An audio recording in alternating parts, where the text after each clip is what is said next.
We have today's COVID-19 Financial Oversight Committee, and we are again electronic. So I'm going to ask, they've easy from legal. We don't have Alex Dickerson, but we have Alex Blonder for all of our legal guidance today, and he has our electronic meeting notice that we do need to start off with. All right, so it reads, I move that the proposed agenda constitutes essential business and that meeting electronically is necessary to protect the health, safety, and well-being of Tennesseans in light of the COVID-19 outbreak. Can we get a second? Second. All in favor? Aye. Great, thank you for that. Do we have to do the individual vote for the election? We do have to do, thank you. Thank you, Councilmember Gamble. I always think that we're doing a roll call in the beginning, but we're not. We have to do a roll call vote. So I will go ahead, and I think we've got a few more folks. Sarah Finley? I see her trying to unmute. Can we use a thumbs up as an aye?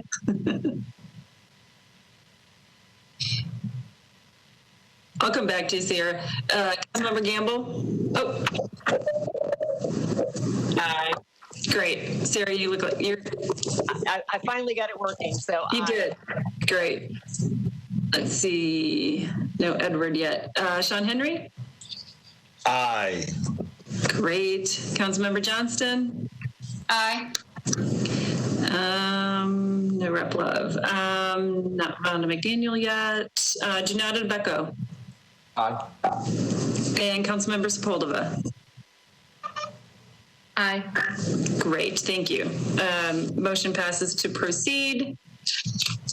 And we will move on right away. I did send via email the Second Harvest biweekly report. So you all have that, which includes not only their budget to actual for funds that they have already spent and how they've spent them and what budget is remaining, but probably as importantly is the demographics of those that have been served. So you all have the households served and individuals is over 50,000.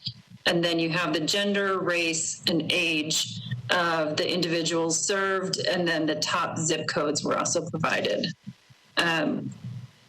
We don't have, I did not ask anybody from Second Harvest to be on the call today, but if there are any questions, I am more than happy to relay any questions to them. Hey, thanks for setting this. I just have one last question. On the cover page, when you open it, is the data cumulative to where we are today, or just the activity since the last report? I think it's cumulative, but when you look at the areas served, or the demographics served, the jump in percentages have been pretty dramatic. So, Can I interrupt real quick? I think it is important. We have to state our names. Whoever's speaking, because it's electronic, needs to state their name before they actually say whatever it is they're going to say. that was Sean Henry. You can always tell it's the most inarticulate question. I suppose what we're looking at today, is it cumulative, or is it just the activity since the last report? Yeah, it's my understanding it's cumulative. I will confirm that. It is possible, I don't want to project incorrectly. We did, after the last report, really ask for the focus in the zip codes impacted, which did have more impact in North Nashville and Southeast.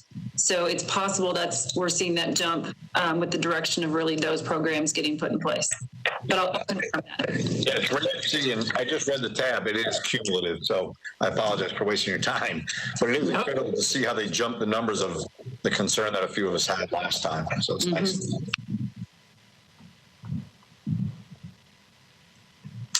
Great. Any other questions on the Second Harvest report? Anything with format or information that we want to get back to them? I'm going to wait for Sarah.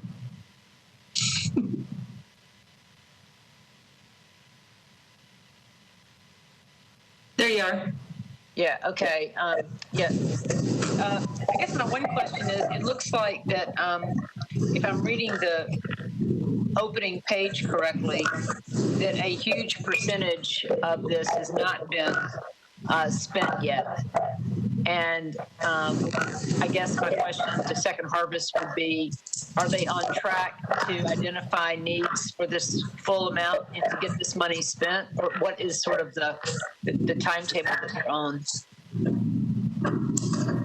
Great. I will convey that. I will share that I have had a conversation with Nancy Kyle, and we'll talk about it later today on contract extensions through December 30th.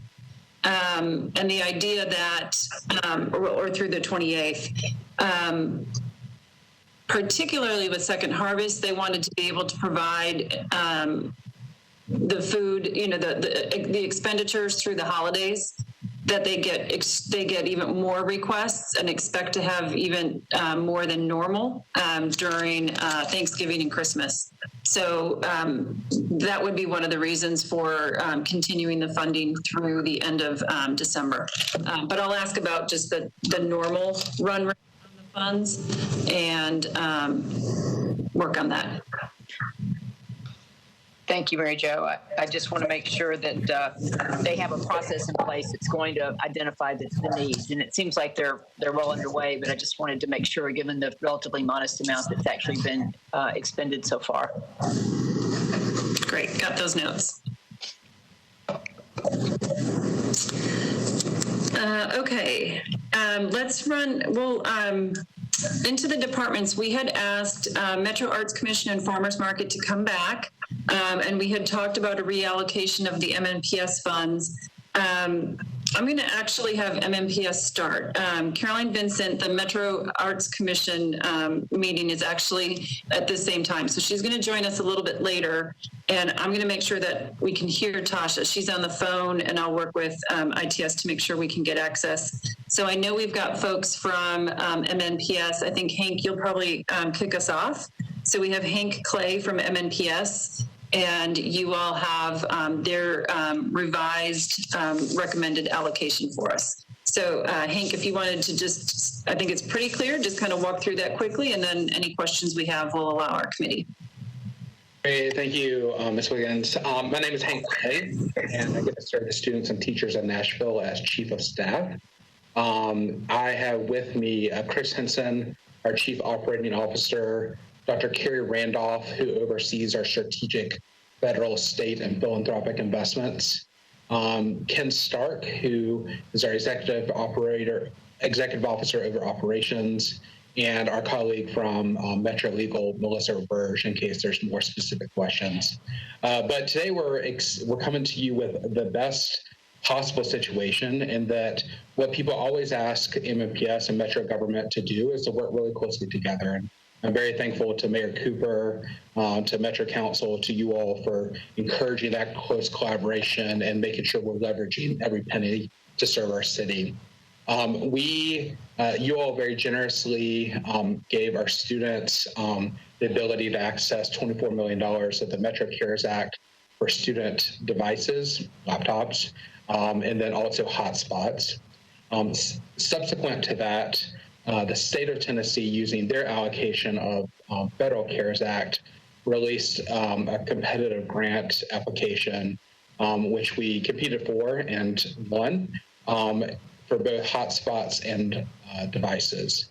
And so what that's resulted in is a reimbursement back to this pot of funding based on the about $11 million that they were able to allocate. And then the ability to come back before you all and to coordinate with you all to reprogram that original $24 million of allocation to make sure that we're maximizing every penny. So what we're proposing to do with that is to help us to complete the purchase of some teacher laptops, then also work through the curriculum that's needed for our students to be in this online and in-person learning environment and going back and forth between those, as well as student supplies as needed as they create their own classroom environments, ensuring a high degree of equity. So I'd be happy to answer any questions that you all may have.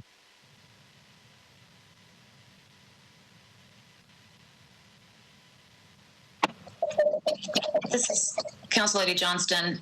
Can y'all hear me? Okay, perfect. I'm just wondering, I know we've had a few thousand students leave the district. So I'm wondering if any of the student device pot could be sort of reallocated to the teacher devices. Have y'all sort of balanced that out at all? Yeah, a very astute question. So the purchase of these devices, as widely reported at the time, is happening at the same time as everyone around the country was doing it. And so the devices that we deployed over the summer as a stopgap measure were very old devices that we basically harvested from schools. And so now is when the new devices are rolling out to schools. And so students who had left had not received those devices. And so we're able to balance them out nicely. Good question. Yes, Councilwoman Gamble speaking. Thank you for coming today and giving us a breakout of what you all are allocating the funds for. In the section for student curriculum and supplies, does that include any PPE, any masks or touchless thermometers or anything like that? Again, great question. So we, no, it does not. We have worked with Ms. Wiggins and outside counsel to leverage every penny. In addition to that, the state of Tennessee has provided some. And then, I'm sorry. We can't hear you very well. It's going in and out, and I missed what you said before you said in addition to that. Let's see. So I'll just repeat the whole phrase. Can you hear me a little bit better now? Okay, great. So we have, no is the direct answer to your question. This request does not include PPE. We are covering PPE through other sources. I'd be happy to give more detail on that. So great. So you have what you need. There's no additional need for PPE aside from what you already request through other sources. We are not, I will change that a little bit. We are not requesting additional money from you all for PPE. There's always more need, but we're good team players and we're trying to go to other sources for that. Thank you.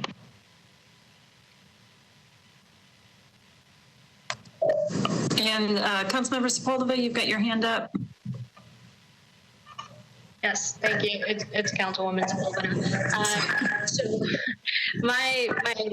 no, that's not you. That was me saying it. That's what Alex told us to say. Yes. I wasn't correcting the way you were pronouncing my name. My question is just, is this ask taken into account now that we're starting to go back to in person? Right. Yeah, thank you. This is Hank Clay again from Yes, thank you for the question. And first of all, congratulations on being named an emerging council member to watch.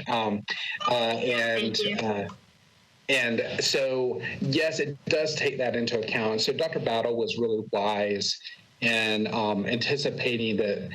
Of course, we hope to get back into school as soon as possible. We've had our first pre-K through 2 coming back into school this week. That'll ramp up throughout the rest of the fall.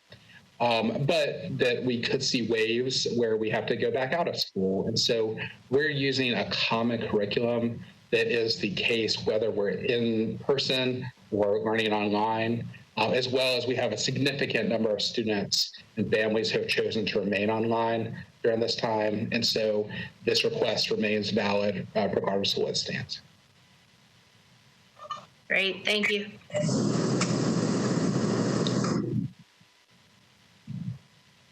This is Council Lady Johnson. I have just one question. The student curriculum is at $4.5 million. Is that additional curriculum and supplies, or is that pulled from your regular operating budget? We have, again, this is Hank Clay from MMPS. We have balanced expenses from both operating and and MMPS CARES Act, as well as the CARES Act for the city.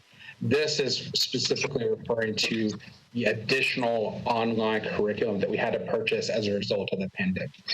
And so that's why it's above and beyond.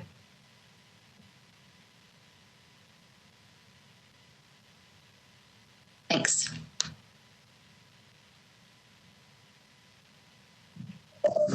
I'm looking for other hands. I don't see any. Are there any other questions for MNPS?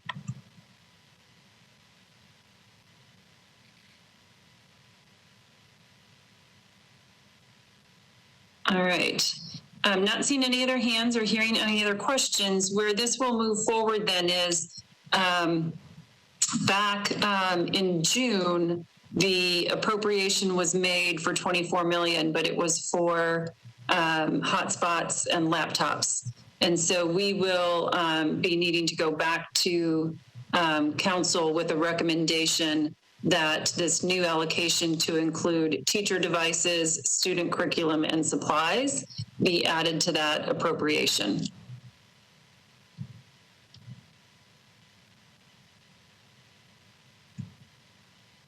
And I think then, Alex, you can correct me if I'm wrong, but I think we need a motion to have that updated. It's basically an amendment to that original resolution. I motion to amend the resolution. I'm sorry, it's Jennifer Campbell. I motion to amend the resolution for allocations to metro schools as follows. Is there a second? Mary Jo, this is Sarah Finley. I second. Great. And are there any other questions or discussion? I don't see any hands.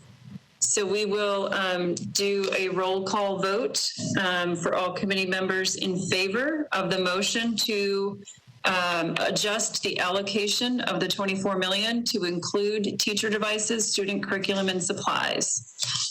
We'll go through roll call. Sarah?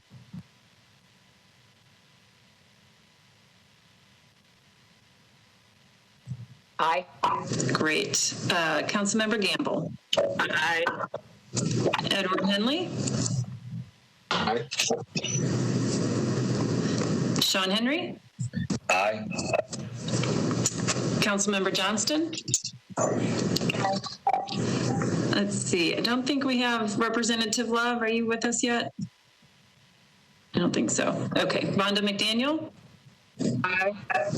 Junad Odebeko? Aye. And Councilmember Sepulveda? Aye. Great. I have 8 in favor, no against, and we will work on that. We will not, this will be for the first meeting in November. Thank you for that. And let's see. Tasha, I know you are on the phone. Can you guys hear me? Do we have you? Can you hear me now? We can, thank you. Awesome. For our committee members, we had a request from the farmers market, and it involved some grant and technical support for the vendors of the farmers market, and you all had requested that you all had some additional questions. So we've asked Ms. Kennard to come back and be available for those questions for the farmers market. I open the floor.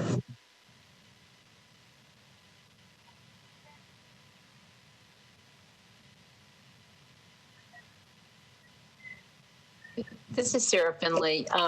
One of the questions, there were a couple of different components to the funding that the farmers market requested, and one of them was technical assistance for some of the small businesses. We have already allocated some funds for small businesses in different forms. And so one question I had is whether or not any of the businesses that the farmers market was looking to support have sought out assistance under those allocations that have already been made. And if the answer is no, just trying to understand why that is. Thank you for that question. So we have been working with our merchant community to be able to inform them of the recent opportunities that have been made available. That would include the Metro Cares Fund through Pathways Lending and all of the technical assistance providers that have recently been announced that received allocation from this committee. Many of our merchants are beginning to seek out that technical assistance support. We've been working very closely with Angela Crane-Jones. She's also on our board to be able to help merchants navigate those processes. And we've also been surveying them to be able to collect more information from them regarding how many of them are applying for the Pathways grants, as well as the new Surge grant that was announced last Friday. So what we know right now is that 80% of our merchant community report that they will be applying to either the Metro Cares grant and or the state Surge grant program. Those two opportunities have different caps on qualifiers. So our smaller businesses are more focused on the Metro Cares funding opportunity, and then our larger businesses that have revenue receipts over $1 million are moving their efforts towards the state Surge program. And with that, we're also trying to get them enrolled in classes offered by the Entrepreneur Center, the Chamber, as well as the National Business Incubation Center.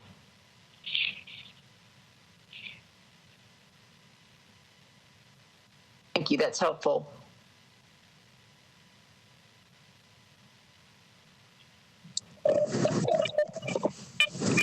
Councilwoman Johnson-Campbell, I have a follow-up question. Do you know what percentage of your of the vendors would qualify for the funding through Pathway, and I guess on the flip side of that, what percentage do not? Yes, based on the information that we've gathered over the last few weeks to help respond to this type of question, what we understand is that 30% of our businesses would qualify for the Pathways lending. Most of that is made up of our micro businesses that retail on a more temporary basis at the market. So they're there either seasonally or they're there just on weekends throughout the year. But our restaurant community, which has been hit the hardest, the great majority, 90% of them, are more successful than that cap, and so they're now trying to qualify for the Surge program, which offers them an opportunity to get up to $30,000 in assistance. We asked them if they received that $30,000, would that meet their needs, and most of them, in fact, 68% of them reported that they would need continued financial assistance up to $15,000 to $20,000 through June of 2021. Thank you. That's very helpful.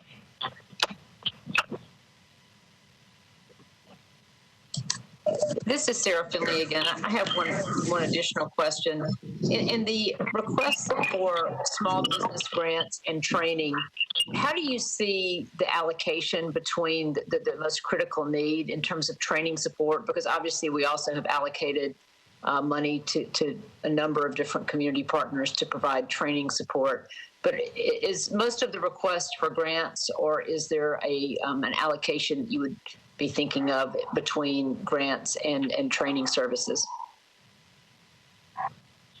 So in our initial request, we were asking for $650,000 to be able to provide grant assistance, which would come in the form of rent relief as well as training and technical assistance.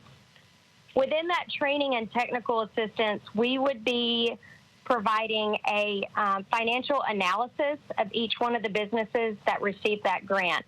So the way we have it broken up is that it would be $500,000 would go towards rent relief grants, and $150,000 would go towards technical assistance that would also include financial analysis.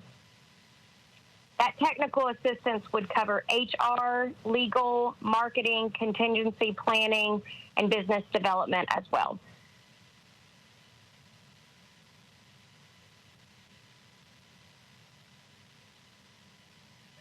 Thank you. That's helpful.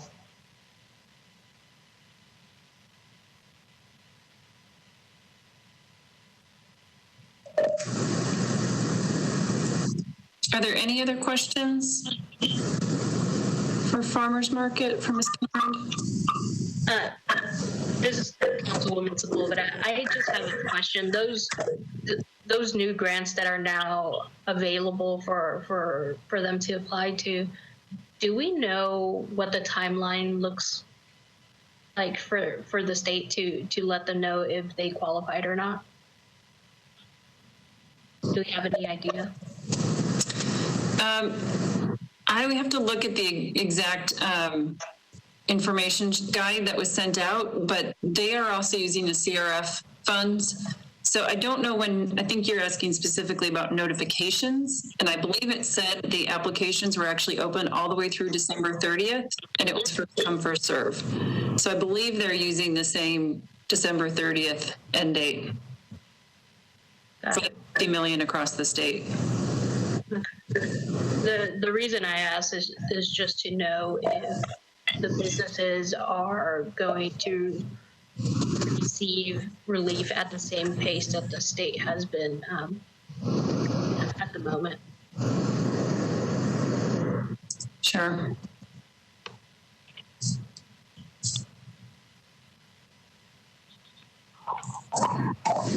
All right. Seeing no other questions, I don't know if at this point you all want to discuss the contract extensions through the 30th. Did you want to have conversations on the requests? Arts Commission, we will have Ms. Caroline Vincent later in our meeting. Councilor Johnson, I would make a motion to extend our contracts, really, I guess all of them, to the December 30th.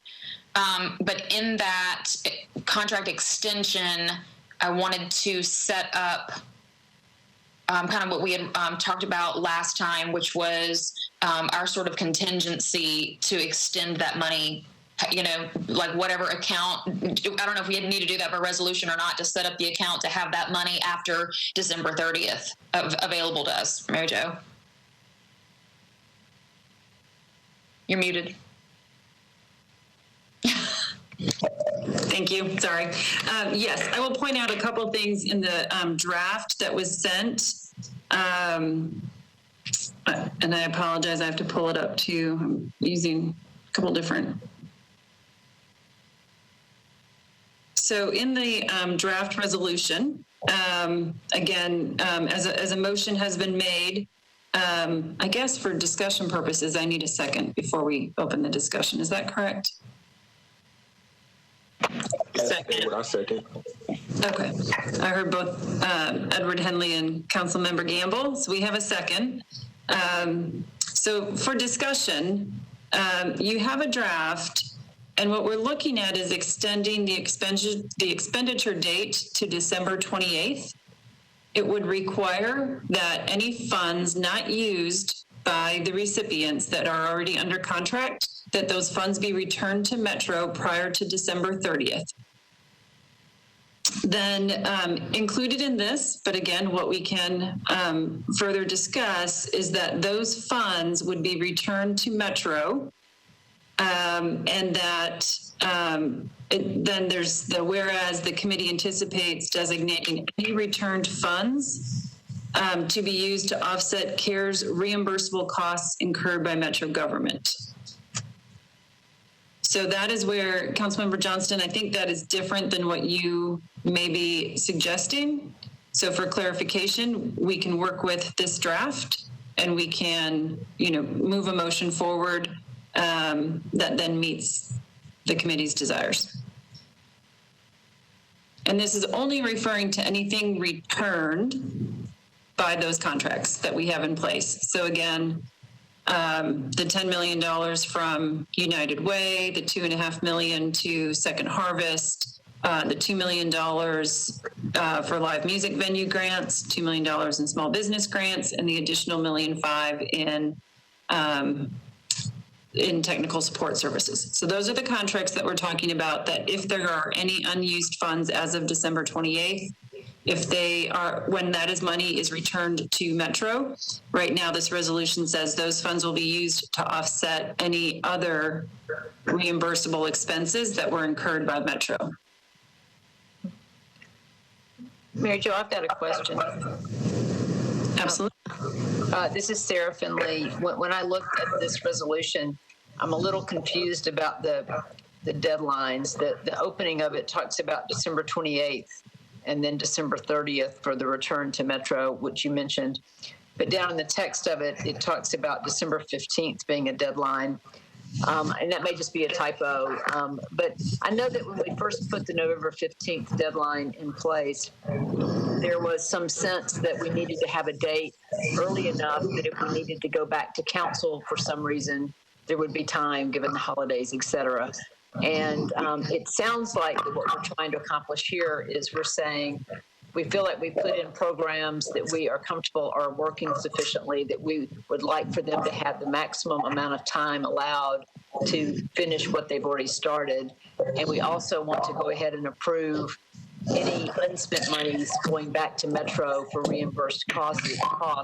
But I just want to make sure that we are, by passing this, are we saying that we can buy this extra time for all of our different programs and not have to go back or allow time on the calendar to go back to Metro? Because I do think that was one of the considerations at the outset in coming up with an earlier deadline. Yes, so let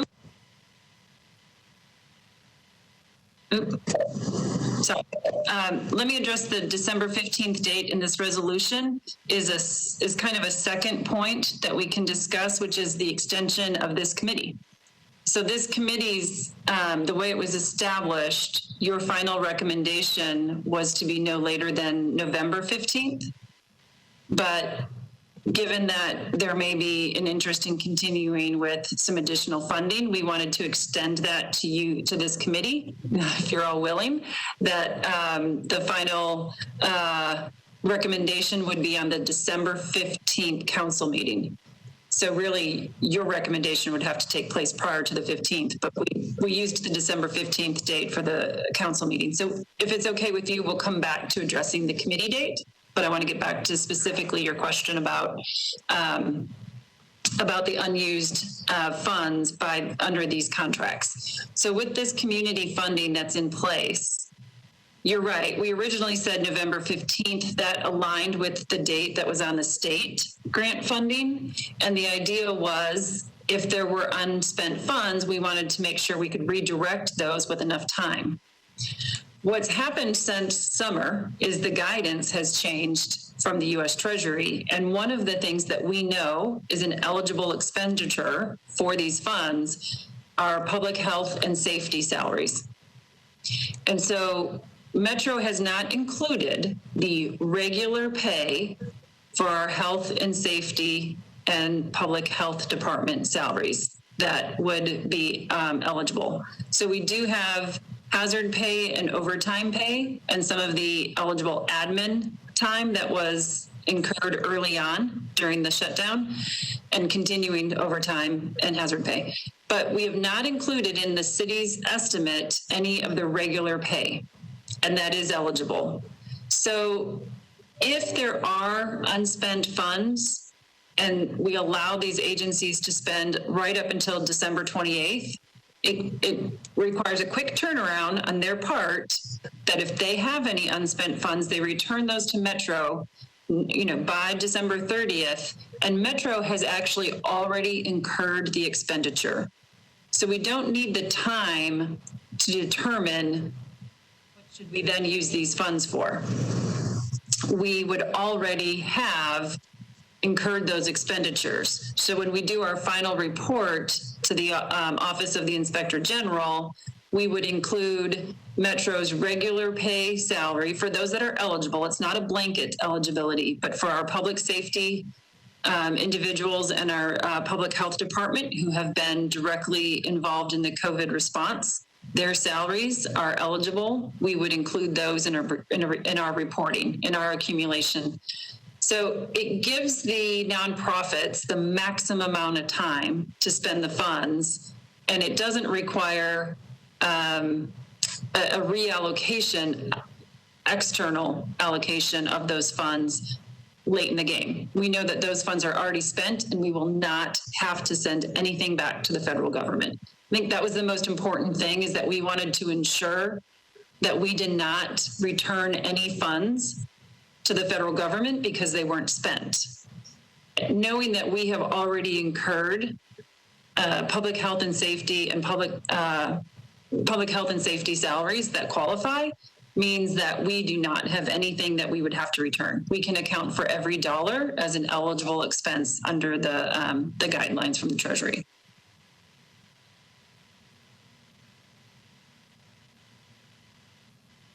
Very, very helpful explanation. And I guess kind of going back to the timing at which a new recommendation can be made by the committee, and maybe we need an update on this since this is part of this resolution, but I know we've had some considerations associated with the referendum, and I think December 15th is a date that's very important for that purpose.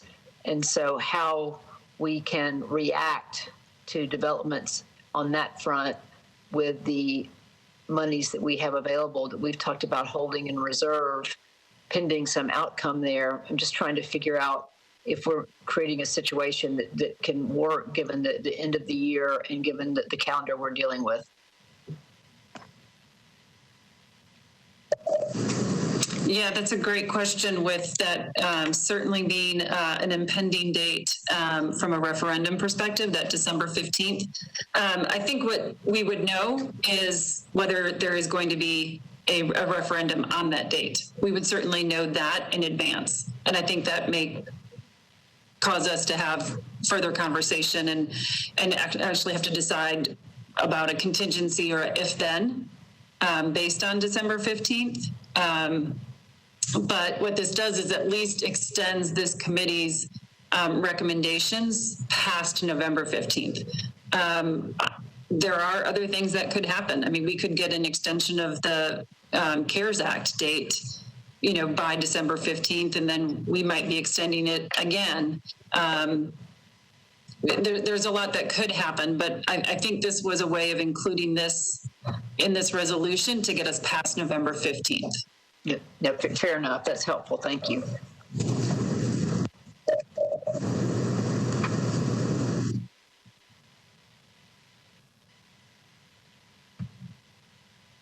Are there any other questions on the resolution? Any other discussion? We have a motion on the floor, properly seconded. There's not any other questions. We can go ahead and take a roll call vote. Okay. All right. So again, this resolution is extending the date for which the contracts that have been put in place for community funding related to rent, food, mortgage, utility assistance, small business support, both in grants and technical support, and then also the grants for live music venues. Those contracts that have all been approved in previous resolutions are currently set to expire for expenditure purposes on November 15th. This resolution would extend that date of expenditure to December 28th, and any unused funds would be returned to Metro by December 30th, and those funds would then be reallocated to reimburse Metro for eligible expenses that have already been incurred. Those in favor say aye. Sarah Finley? Aye. Councilmember Gamble? Aye. Edward Henley? Aye. Sean Henry? Aye. Councilmember Johnston? Aye. Let's see. Vonda McDaniel? Aye.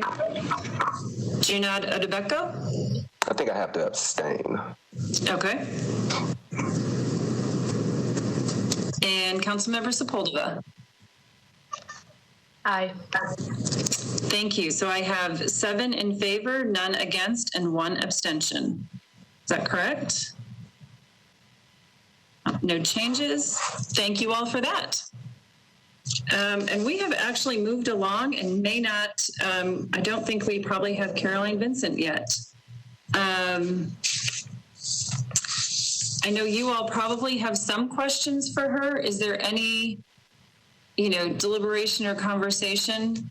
I can't pretend to answer questions for her, but I know the committee had some questions from the last meeting. Yes, thank you. It's Councilwoman Gamble. I'm not sure. I asked if we could share information that was shared with the Metro Council from the mayor's office regarding additional spending reductions that they have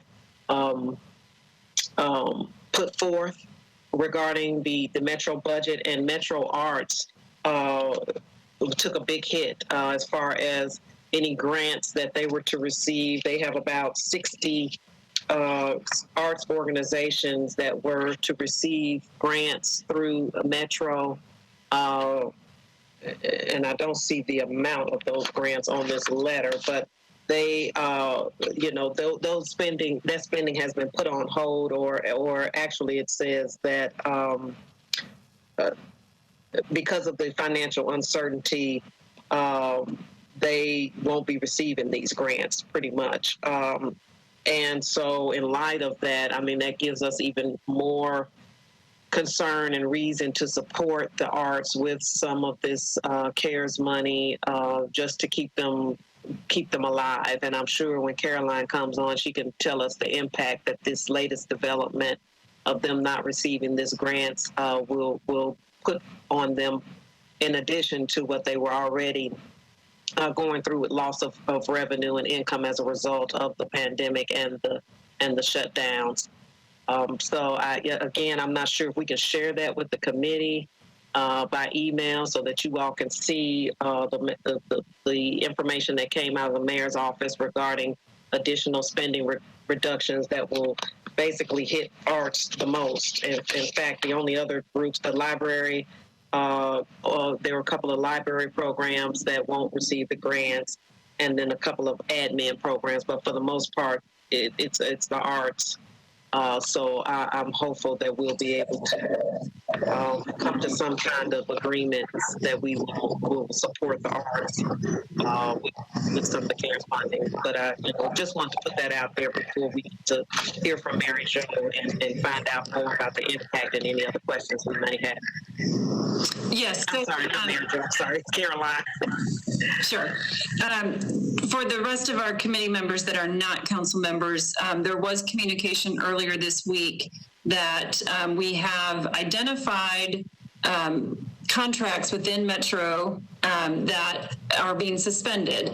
So until there is a decision, if we know that the resolution is, or the referendum is moving forward, we will continue to hold them until there is the actual vote on the referendum. So they are currently suspended, but not canceled. But as Councilmember Gamble said, the list, I will try to double task here and send that. She is correct. There are several, the majority of the grants are to the Arts Commission that have been deemed discretionary, and there are others, like she said, with the library and some through the mayor's office that have been deemed discretionary and therefore are being suspended until we know the results, if there will be a referendum, and if there is, what the result of that referendum ends up being. So those are held. I will see if I can double task here and get that to this committee.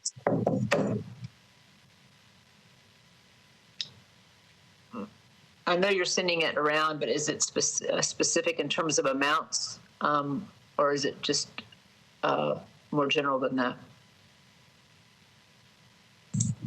If you could just identify yourself.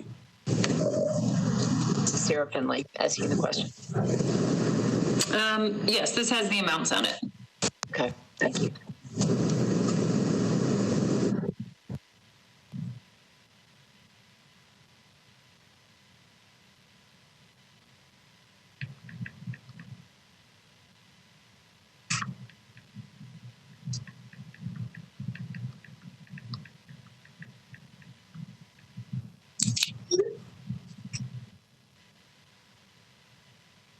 while I'm doing this, are there other questions? Or you're all waiting on this?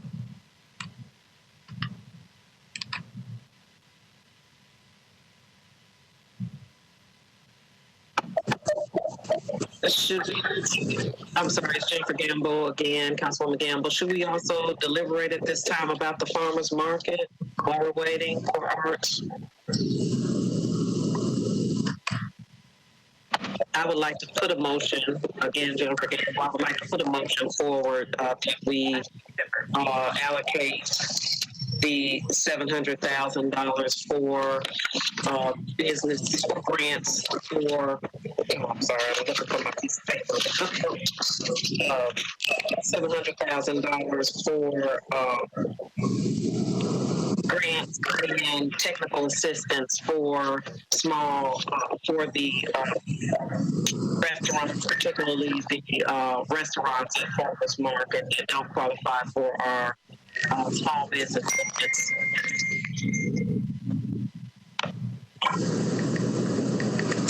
And just for clarification, the request is 650. It just rounds up on the sheet, sorry, to 0.7. So. Okay, yes, I'll clarify that to 650. And I think Carolyn has joined us. Yep. This is Councilwoman Sepulveda. I second. Okay, so we have a motion to provide the funding to the vendors of the farmers market in the amount of $650. We have it properly seconded.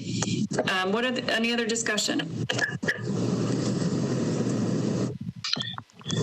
This is Lady Johnson. Remind me how much we've allocated for business support, not live music, but just the regular, with $2 million. $2 million. It was $2 million? Mm-hmm. And then going to stand for. Cordially, Steve Frank Jackson. And then the additional funding from the state that was announced last week was $50 million, but that is statewide. Right. I'm just wondering, I mean, to allocate $650,000 to one group, and we've allocated $2 million to all the businesses. I'm just wondering if that proportion is maybe a little off. I'm just wondering if maybe we should or just something lesser. Again, changing. I have to admit. But I'm just trying to be as fair as possible. And knowing that they do have opportunity through the state, and maybe just want to open that discussion. Hi, this is Sean Henry. I'm just adding to that question. Of the $2 million that we allocated for other small businesses, potentially, what is the pool number of those businesses? Do we know that? And then for the vendors that could tap into the $650,000, how many vendors is that? So the $2 million of small business grants that are available at Pathway Lending, keep in mind that they are limited at $10,000 for small businesses and $5,000 for micro businesses. And there's been a reserve, gosh, I have to look at it. I think it was $600,000 for the micro businesses. So that would be, is that 1,200 micro businesses? Gosh, am I doing my math on the fly right? 120 micro businesses are eligible, and then that would leave 140 businesses for small business. So that would max out that $2 million. I don't know if you all caught the mayor's press conference this morning. A representative from Pathway was there. I know they have more applications than that in total already. So I think they do expect those funds to be depleted pretty quickly. I don't know how many are eligible through the state funding. Remember, that was for nonprofit organizations as well as small businesses. And I believe the maximum amount there is $30,000. So it's a little bit higher support. The revenue cap also goes to 10 million. So it is available to more small businesses or nonprofits than would be eligible under the Pathway Lending Program. And then Sean again, Carolyn, perhaps you can answer, how many vendors potentially could this service? I think actually for Tasha Kennard. I'm sorry. That's okay. So the funding of $650,000 could serve up to 150 businesses. And they wouldn't be capped by $1 million or by 10 million. We would be able to service every single one of our existing merchants. And this is Councilwoman Gamble. To add to that, in comparison, the $2 million that we allocated for music venues under, I think it was $5 million. It might have been 10 million. I'm trying to remember. It was five. I believe there were about, we were allocating, I think, a cap of $100,000 for that 2 million. And I think we had estimated about 16 or so music venues would qualify for that. So in comparison of the 650,000, saving 150, potentially 150 businesses, over $1 million, that wouldn't qualify for the small business grants that Mary Jo described, but would qualify for the music venue grants if they were a music venue. It's in comparison, I guess it's quite a big impact. Yeah, and just a slight clarification on the music venues, it's capped at 2 months of operating expenses, not to exceed 100,000. And since some of those venues are smaller, it will serve much more than the 16. I think 16 was the number that was part of that Music Venue Alliance that initiated the request, but it will serve more than 16 because of the 2 month cap. They won't all be capped out at that 100,000.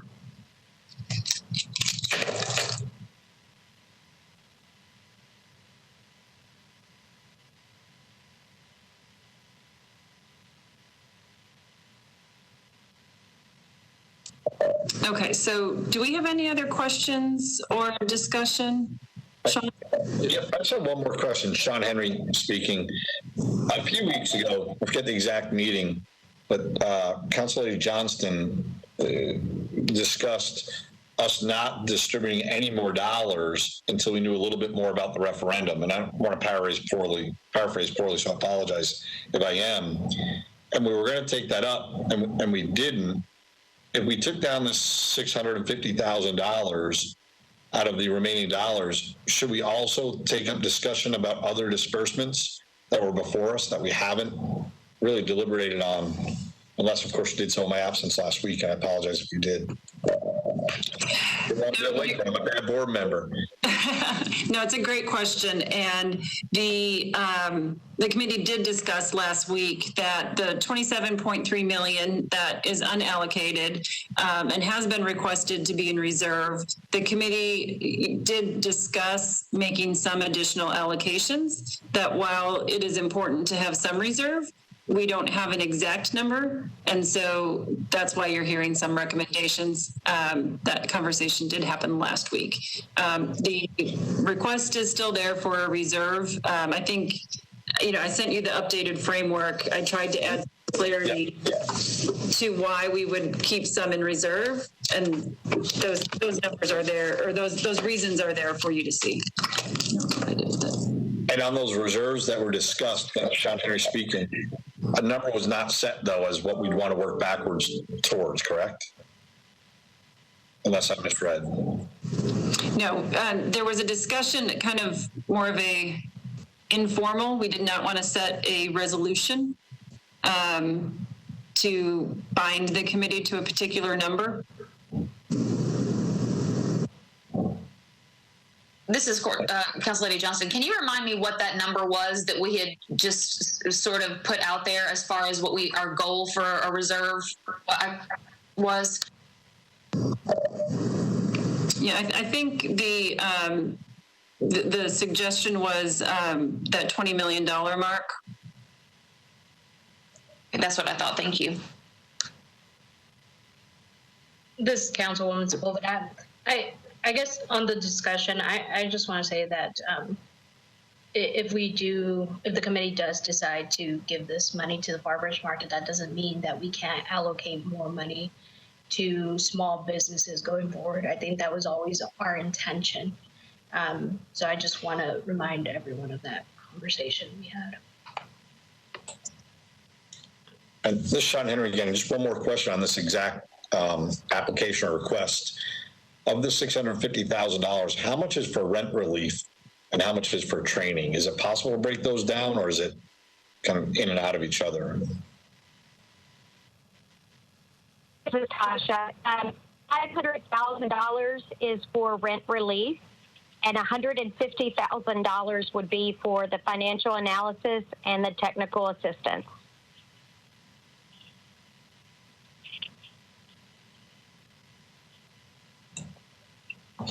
And this is Sean Henry again. One more question. I apologize for the length of them. In the technical assistance, didn't we make grants available to other agencies to offer that assistance?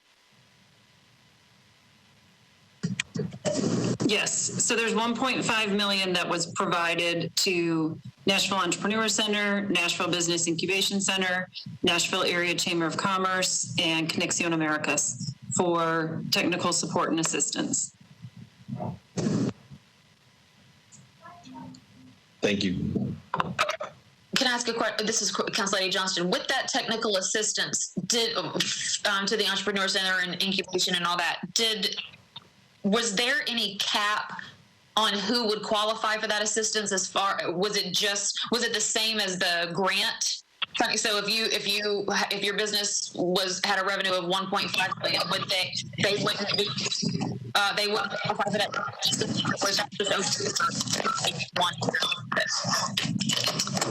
Yeah, you know what? I need to pull up the resolution to be specific.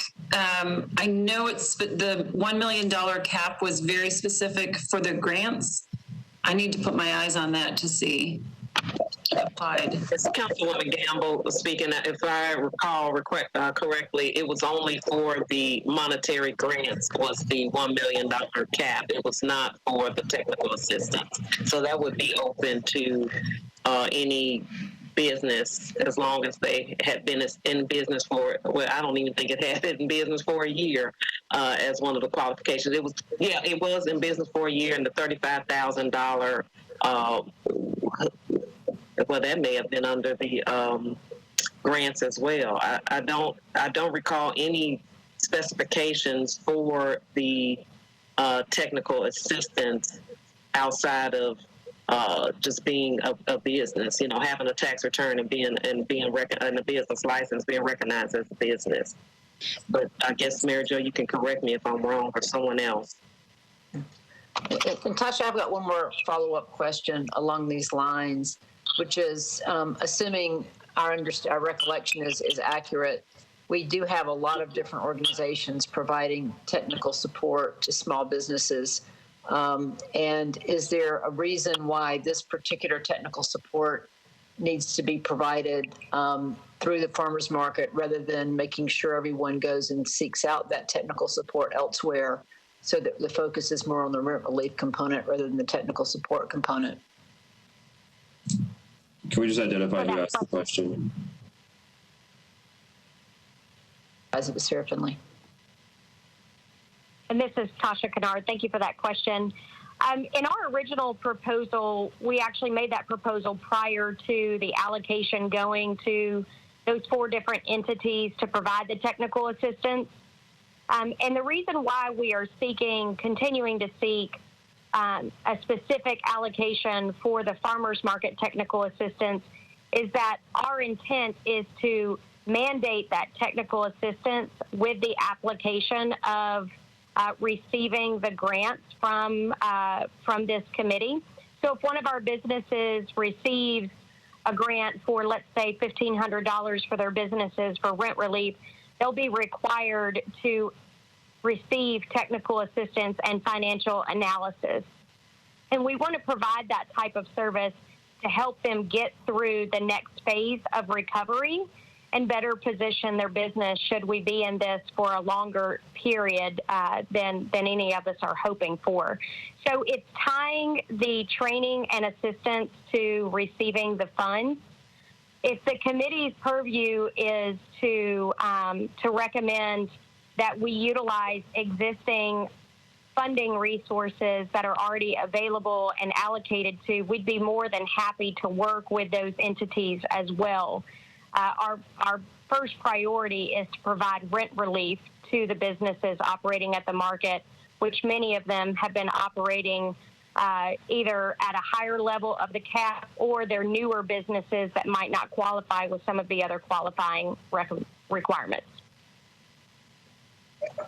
This is Council Lady Johnston.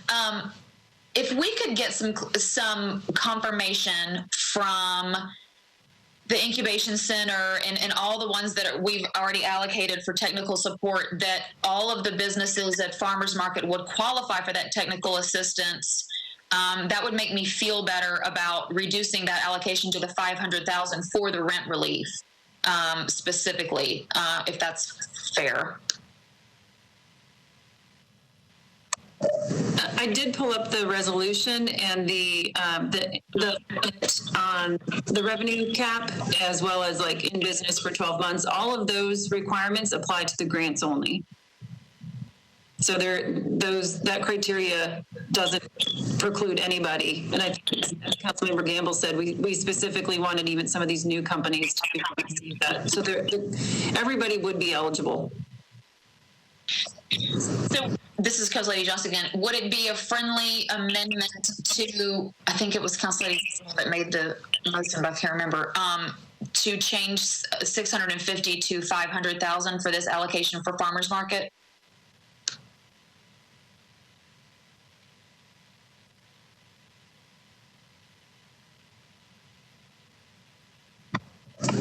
So, Alex, I might say from a legal perspective, do we ask Councilmember Gamble to restate? It's an amendment to a motion? I guess for further discussion, is that the will of the committee that we not provide the technical assistance and only provide the rent relief and grants? This is Sean Henry speaking. It is my will. And also, as Jennifer Gamble speaking again, just to clarify with Tasha from the Farmers Market, was there and I apologize if I missed it. What was the difference? Why was it that you seek? Because I know you're working with the incubation center on this technical or with technical assistance. What was the reason why you needed additional technical support? So we intended to make the technical assistance component a requirement to receive the rent relief support through the grant. And by doing so, we wanted to have allocated funding to pay for that technical assistance that might not come directly from just one entity, but from entities such as Entrepreneur Center, Nashville Business Incubation Center, and the hospitality industry. Okay, but the main reason is because you were tying that to the grant relief as well. Yes, ma'am. And I think the other important point that you said earlier, Tasha, is that you put your request in before the grant was made for the technical assistance. Is that also correct? Correct. And is this something, as Councilwoman Gamble speaking, is the technical assistance something that you can work with the NBIC or EC or some of the other partners so that they will receive that assistance and with getting the monetary grant through your program? Yes, we are positioned to work with both the Nashville Business Incubation Center and the Entrepreneur Center. So if we want to continue to have that requirement, because those programs are funded and freely accessible without any cost to the participants through the CARES funding, we can still move forward with our requirement if we wish to do so without receiving additional allocation. Okay, great. Well, in that regard, then I will amend the initial motion for the 650 to the 500,000 for grants and rent relief to the farmers market.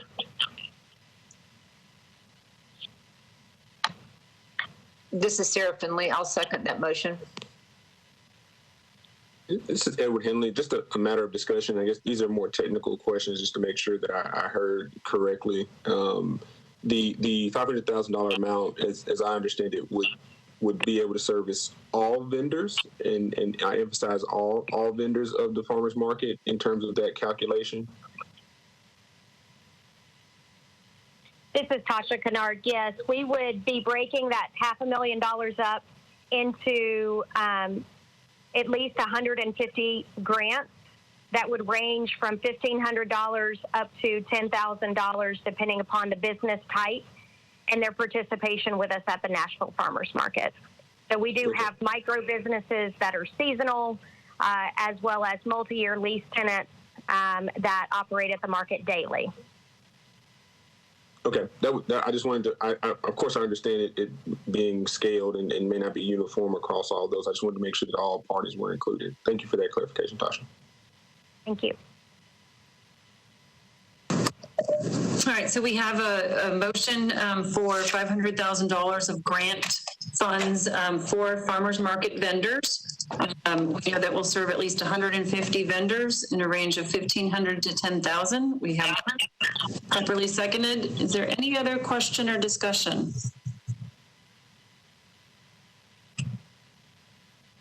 Okay, I don't see any hands. Don't hear anybody. So we will go ahead and take a roll call vote. Sarah Finley? Aye. Councilmember Gamble? Aye.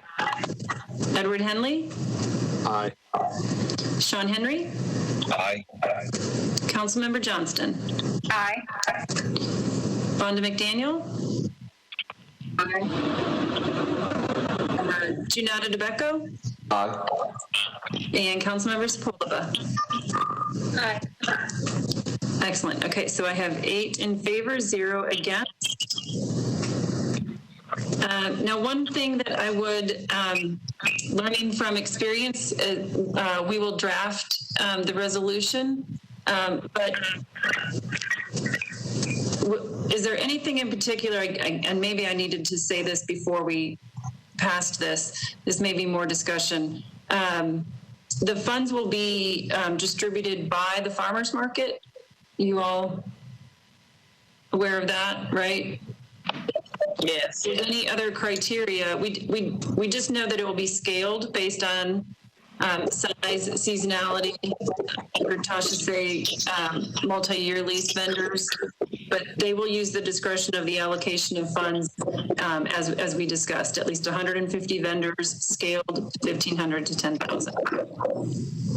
This is Council Lady Johnson. Can we add in there, we've required a reporting feature on every other resolution. It would just be helpful to know the different businesses that receive, what the business name is and how much they receive. And if someone else in the committee wants more information, at least that would be helpful for them to know. Yeah, we'll have in the draft resolution the required reporting, including the demographics that we have asked for all other funding. Okay. All right. We will work on getting that back out to the committee. And again, we'll be looking at that for the first meeting in November. So we did talk about the contract extensions, which will be late filed for this Tuesday, October 20th. We have been asked to avoid as many late filing resolutions as we can. So the rest of these that we've talked about, I just want the committee to know we'll be giving you the draft resolutions to look at, and they will be on the first November meeting. Okay. All right. I know Caroline is still toggling between two meetings. I think she's available for us.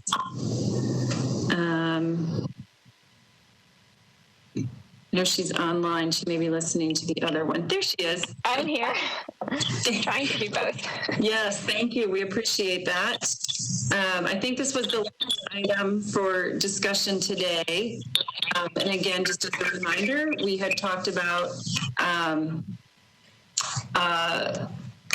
the question has been on the table, the request for funding for the Metro Arts Commission for the nonprofit arts organizations. So thank you for joining the meeting today, and I open it up to the committee for questions.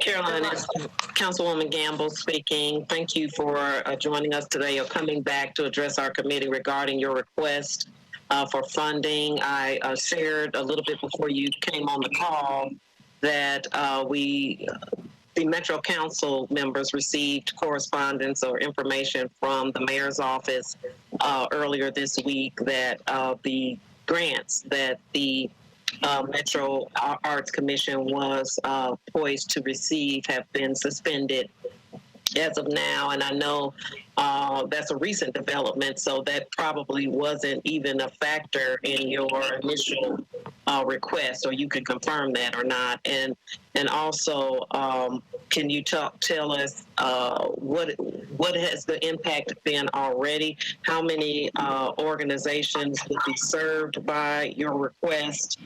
And how has this latest development, how will it impact you going forward? Sure. Thank you, Council Lady, and apologies for being back and forth. We're having a commission meeting right now, so it's a little tricky. So this is a new development. Obviously, we all heard in late September about the potential to. If I could just have you identify yourself before answering the question. Oh, sure. This is Caroline Vincent, Executive Director with Metro Arts, and so we knew that this might be a potential with our grants being, our grant contracts being suspended, but we weren't sure until this week. So typically in a typical year, we are able to fund about $2.5 million for operating support to arts organizations, which we had planned to do this year. The request before this committee was over and above that, given the extreme sort of revenue loss that our arts organizations are facing, and so I guess. As we come into this moment, our regular grant program, we fund about, I think it's 50 to 60 organizations, depending on, project grants and things like that. I know we had been asked about, how many organizations have, smaller budgets. So I think we're looking at about 38 or so that are less than $1 million. So I think that answers your questions. If I can provide any additional information about that. We are hopeful the regular grants will come back online, but we just don't know.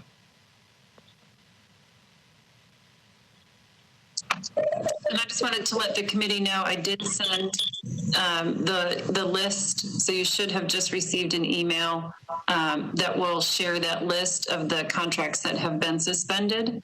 So you have that. Jennifer Gamble again, just a follow-up question. Out of the 38 small nonprofits that you've identified under $1 million, what has the impact of the pandemic been for them? Have they received any funding? Have they started to close? Are we in a situation now where they haven't received funding over however many months, and a huge part of our arts community may not exist after this is over? If you could speak to that a little bit. Sure. I think definitely our larger institutions have been receiving some of the more, larger federal dollars, a few of the small organizations, but not many, I would say, just looking at the data that we have. I do fear in the coming weeks, what you're describing is organizations closing or, just not able to operate. We do know from data we collected in September that organizations have anywhere from less than a month to less than 12 months of operating cash. So this is becoming a very dire situation. And as you probably know, that the arts are already sort of very scrappy in their ability to operate in a normal year. So this has hit the arts community even really hard. And of course, performing arts and things like that are just not able to go back fully yet. I mean, people are doing virtual programming and things like that, but it's nowhere near the levels of revenue that they would be seeing in a usual year. I mean, we're talking maybe 10 to 20% of that usual revenue. Caroline, this is Sarah Finley. I don't have a lot of familiarity with how your grant program works. And I know that initially we all received a letter requesting, I think it was $1 million in funding, and that was before, obviously, the letter that Councilwoman Gamble just referred to was distributed. But if we were to make an allocation, tell me how you go about distributing grants or having organizations apply for them, how you allocate them among different types of organizations. Just give us a little sense of just what any amount that might be granted to you would be used. Sure. Thank you for that question. So we have like I said, an ongoing grant program. We have grant guidelines that are typically released in the fall, and then applicants apply in the spring. We have those applications go through community panels. So each one is reviewed by, citizens of the county. Those are then scored, and they move on to our Grants and Funding Committee of our Arts Commission. And then the commission makes final decisions around allocations. The way we do that is whatever amount of money we receive, from the city in the general fund, we sort of put into the calculation of an Excel spreadsheet, and then based on scores, and then just the amount of money we have, we sort of pull it down from there. There's a formula that sort of works that out for us. So I think if we did receive additional funding, we would need to determine, which, organizations are we talking about? Are we talking about the smaller organizations? The easiest way for us to distribute funding would be a similar process. So to be able to take this funding and kind of drop it into that same allocations, situation. So, for instance, the top scoring smallest organization we have requested, $17,000 this year. The formula, we put that in with the amount of money they have, and they received about $14,000. So it's just based on how much money we have and their score, and through that whole process. So I think we would likely do something very similar if we could, is sort of pop that $1 million or 500,000 or whatever it is that we're able to receive, if we're able to, and sort of pull that down through a percentage. Couple of follow-ups. So in terms of the grants that these organizations seek, they would have received something based on your grant process in the spring of this year based on the prior fiscal year. Is that accurate? What happens is we do allocations in June of the previous, so that would have been our previous fiscal year, or this fiscal year. So basically, once July starts and the fiscal year begins, we are starting the grant contracting process. So the grant contracts that are paused right now are the funding they would be receiving for fiscal year 21. So that's what's paused. The process for selection or scoring and allocations and all that happens in the spring, but we don't get grant contracts out till usually September, October, and the first payments would be in process in the next couple weeks, typically. So in terms of getting funding that's related to, obviously, the distress caused by COVID, you talked about using a similar process. What would be the timing between getting access to the funds and being able to get them in the hands of arts organizations? I think that would depend on how the resolution is written and, a few legal questions just around, contracting and things like that. I mean, I would hope that we could just sort of plug this funding in and sort of move forward and get those payments out. But it could be that we have to do, a new contract or a contract amendment, which could take, a few weeks, if not a month. But we would hope to get them out quickly. Of course, it is Metro, so I can't speak to exactly how long that would take. And I would hope we could, work with legal to make sure we are, writing the resolution or whatever this is in a way that we can get the money out in a, quick fashion. Yeah, this is Mary Jo. I would just have to say, from a cautionary perspective, that because they are the federal funds and the CARES Act, there would have to be an application related to the impact from COVID. So there is the administration side of it, unfortunately, which doesn't allow us to use a previous application because that application wouldn't have indicated any impact from COVID. And we did, like I said, created sort of an application process, more of a data collection, back in September, and asked some of those questions. But if we can't reuse that, I think we have one ready to go that, we could add in your requirements and the federal requirements and, move fairly quickly.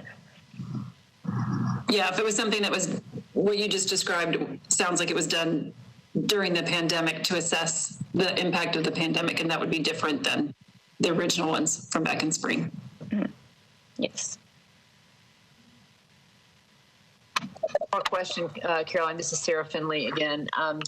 In terms of how you would think in terms of COVID relief dollars, is there certain sizes of organizations you would want to prioritize? Are there certain parameters or caps that you would recommend for any particular organization? Can you give us a sense of how the distribution would occur in terms of the size of the organizations and the number of organizations that would be served? Sure. I think, certainly I've heard from this committee, and I think we are concerned with our smaller organizations for sure. I mean, all of them I'm concerned about, but I think, given limited resources, we could make, a larger impact if we do focus on those smaller organizations. The way we do it within our process is we don't fund more than 20% of an organization's operating budget. So that's our cap. That's kind of where we start, and then go from there. I think we would just have to look at the numbers. I don't really have a good answer for that other than, our first payments that were about to go out would have been about 1.5 million or 1.4 million for the smaller organizations. So if we did, something in the 1 million or less range, at least we could get a percentage of 50 to 60% of what they were expecting to get in the next couple of weeks. That would get them, through a few months maybe. But I don't have those numbers in front of me right now. We could certainly sort of, play around with that. Given, once we have a number, it's hard to say if we're talking, what level are we talking about? But I think, some of those organizations are really small, so I feel like the impact is large when you're talking about an organization with less than $100,000 budget. So I was just getting ready to ask you what you consider small versus not small. So we have 4 categories. We have what we call Basic 1, which is Basic Operating Support 1, which is the $5 million and above, and that's your symphonies in that level. We have Basic 2, which is $1 million to $5 million. Basic 3 is $100,000 to just under $1 million, and then our core operating support are those that are under $100,000.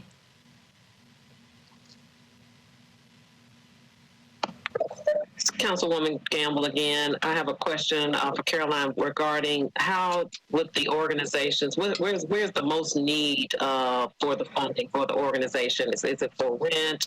Is it for other operating staff? Where do you see the most need that these dollars would be used for? Sure. I think every organization we talked to said, just support for operating expenses was the number one need.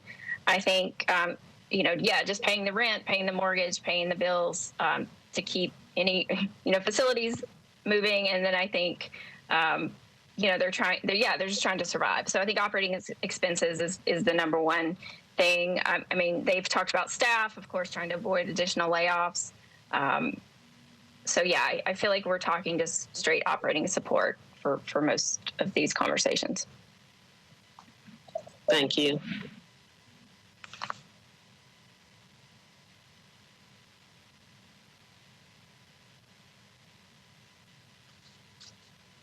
One more question. This is Sarah Finley again. How many organizations would be under that $1 million threshold? And then also, if you took the threshold up to the 5 million mark, how many more would be added?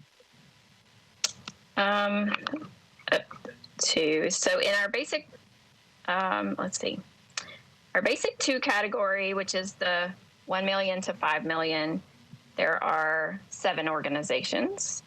In that next category, which is 100,000 to just under $1 million, which is what we call basic 3, there are 20 organizations. In our core operating, which is that under $100,000, there are 18 that we're currently funding. So does that answer your question? I guess the question is, might as well just ask it, is how many fall into that over 5 million bucket? Oh, I'm sorry, over 5 million. That is seven organizations. Thank you. So did I 7 in basic 1, 7 in basic 2, 20 in basic 3, and then 18? Is that right? 2 organizations? Yes, I believe so. Sorry, I'm just trying to do the math, but yeah, 18. So when we're, this is Mary Jo, I know one of the questions that came up last week from the committee was related to the state's new funding for nonprofits. And so I guess it's kind of a 2-part question, which is, of these 52 organizations, they would all qualify for that state funding. But would the funding that would be made available be only available to these 52 organizations? Or is the idea that this would open up to other arts-related organizations that maybe aren't already supported by the Metro Arts Commission? Yeah, it could be. I mean, I think these are the organizations that we typically fund, and these are all 501c3 nonprofit organizations. So if there were, broader categories or eligibility there, we could certainly look at that. I mean, these are, organizations that we already have in our system and have a relationship with, and we certainly, I think, encompass most of the nonprofit arts organizations in town. So there's that. I don't know how many are going to be eligible for the state funding. I know in the last round, very few of them received any of that money. I mean, I would say like a handful. So I haven't quite had a chance to look at all that criteria that was just released for that next round of state funding, but we could also write that into the eligibility if that's a concern of, like if you received PPP or if you received these other state or federal dollars, we would prioritize organizations who do not have that, who haven't had that.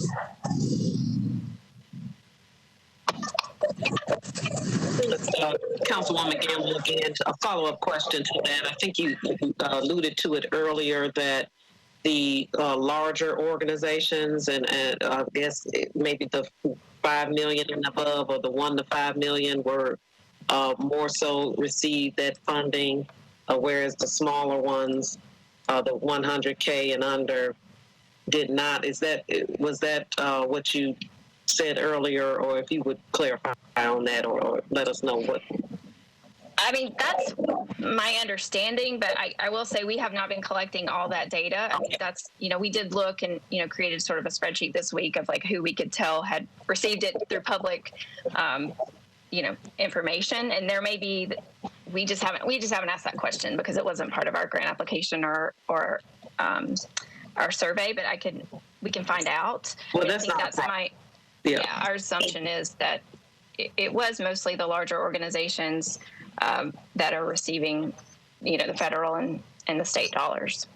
That's not a problem as far as trying to get the information. We haven't been able to gather that information either, and as a result, we didn't include that as a condition or requirement in any of our other business or other grant allocations. So I just wondered if you knew that. And a follow-up to that, I guess the $1 million that you requested, in your request, were you thinking that it would be available, or did you, I guess, calculate that it would be available for all of the categories of businesses that you described, the 5 million through the under 100K, or were you calculating that would be used for a specific group of organizations, arts organizations? Well, I guess I can say, I mean, we made the request so long ago and so much has changed. I think we had, we've had various conversations about it. I don't really have, I mean, at this point, I know $1 million is, spread out over all of those organizations is not going to have a big impact. So I think it makes sense to, focus on or at least emphasize the smaller organizations or use the application or whatever we create to emphasize need and sort of screen for that. I mean, I know those larger organizations also need help, and I don't want to discount that. I just, if we're talking $1 million spread out over 52 organizations, that's not going to be a lot. So I think it does make sense to sort of focus in a little bit and narrow the field if we're talking limited resources.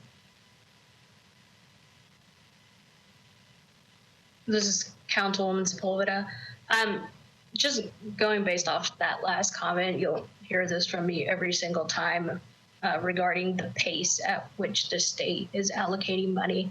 And so my only concern is, we have those larger organizations such as the ballet, the symphony, and I'm just worried that we might be in a position where we could lose a lot of that. And so it would be my recommendation to the committee, if it is the will of the committee, to go a little bit over that $1 million ask, if we could include a little bit more for these larger organizations. I mean, it is true that arts is the first thing to go when we have situations like this. And, we have a lot of artists and musicians who are also depending on these organizations being around once we get back to having these in-person events. And so you have the possibility of, for example, the Nashville Symphony, of all of those musicians being out of jobs, even though they qualify for rent, mortgage, and utility relief. You have the possibility of them being out of jobs if the Nashville Symphony isn't around in the future. That's just my personal take on it. This is Council Lady Johnston. Caroline, for someone like the Schermerhorn, these large organizations, how realistic is a complete dying off of those larger organizations? And if it is a real threat, I mean, they have lots of boards with, different people that donate to them and all that kind of stuff. So how real is that possibility of those types of organizations, the larger ones, literally being decimated to the point of non-existence? And then if that is a real threat, how much money would it take to ensure that doesn't happen, at least through December 30th of 2020? Sure. I mean, I think, you heard from Alan Valentine of the Symphony. I mean, I think if he were here, he would say, it is a real threat. There are major concerns, and I can't speak for all those organizations, and I certainly haven't asked the question that way of like how much money is it going to take to get you through December 30, and we can ask that question, but it's millions and millions and millions, so it's way outside the scope of anything we're able to offer. So I think we are concerned. I don't want to speak for those organizations, but I think there is some real concerns of just cash flow, just getting through the end of the year. I don't know what amount of money. I mean, just to give you an example, I mean, our largest grant is about $156,000 in operating support, for one organization per year. And I think, that just gives you a sense of, and it's not their whole budget or anything like that, but it certainly helps them pay the bills and, pay some payroll and things like that. So I am very concerned. I think, especially given what's happened with our grants this week and the grant contracts and those delayed payments will, it is a huge hardship because they are, waiting on that money to hit their bank accounts. So I guess that's what I can say is that I know it's a real concern. Certainly we could ask those questions. We could drill down a little bit deeper. But when I have asked those questions in the past, it's a big number to sort of think about, like a Country Music Hall of Fame, their monthly operating, or even the symphony. So what I think I have seen is them, whittling down to the, very core things that they have to do and they have to pay for just to survive. And I think that's just sort of the mode they're in. And again, I can get more data if that is a question. We can certainly ask it. Thank you, Carolyn. Sean Henry. Just a little while ago, we spread $500,000 out over 150, 200 different organizations. This is about 52 organizations for about $1 million. Within the 52 organizations, you range in size from, very, very small to obviously very large in scope, like we just laid out. When you look at the larger ones, Symphony being the specific one, Alan came and spoke to us months ago, I guess. His need or request was, and I apologize to the board, if anyone else remembers, it was close to $2 million to get through the end of the year, wasn't it? It was like 1.6, 1.5. So even if we allocated $1 million to 50 organizations, when you look at the average spread, it's much greater than most things that we've done for other groups. How does that $20,000-ish help push the Symphony to where they need to be by the end of the year? I know earlier on, one of the other committee members very thoughtfully put out, if we put dollars out, we should make sure we're putting them out to tackle the issue or save problem and not a bad quote, but a brother-in-law loan. And I just ask, as $1 million over 52 organizations versus so many other pools that we've done have been proportionally much smaller grants. I don't know if there's an exact question in there, except for the really large organizations that could tap into this, is it disproportionate to what their real need is? And how many more small organizations could we help with a smaller dollar amount? Sure.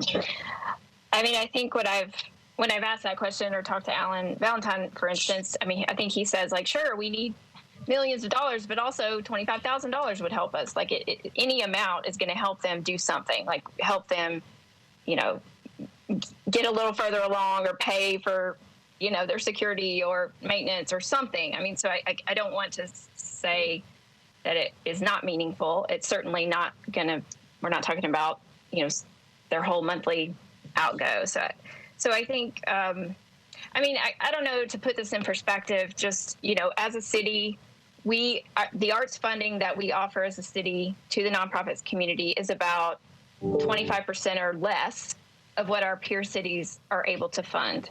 So in a typical year, we're already very behind where our peer cities are funding. So it's a situation where we were already sort of squeezing them. Our operating grants this year, even the allocations were so difficult because we had 7 more organizations join the pool. We have, Oz Arts moving into moving into the next budget level. They're growing. Our arts community is really thriving, and to sort of make these decisions and sort of like, oh, we're going to give you less money than you got last year, even though you're doing better, even though you're doing more. So I feel like we're starting from there, and then to sort of be in this crisis, it's just really hard for me. It's really hard for me to say we wouldn't give money to everyone. It's also true that, less money will go further with the smaller organizations. Absolutely. And I think it's a complicated process. So we go through this with our committees and our board of commissioners and have hours long conversations about allocations. And so I think, certainly we can, it's just hard to do without looking at the actual numbers. So I can, I don't know if that's helpful, but I just think it's a very nuanced conversation. But I think if we start with some broad strokes of like, what are our goals?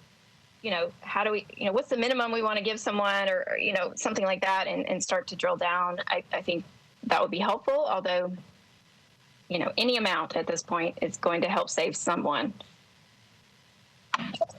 This is Councilwoman Gamble. If I could just follow up really quickly to Sean Henry's point. It seems like we need to be looking at more than $1 million, particularly if we're going to look at supporting the larger organizations, those organizations, I think there were 7, 5 million and above, or including them in this allocation. To your point, Sean Henry, and I keep bringing up the music venues because just like the music venues being an intricate and important part of the culture of our city, so are our arts programs, just as important and intricate or part of our culture here in Nashville. And when we look at that, we allocated the $2 million to the music venues, and they were at that $5 million, threshold that we're talking about with the arts organization, and we're talking about 52 organizations within the art industry.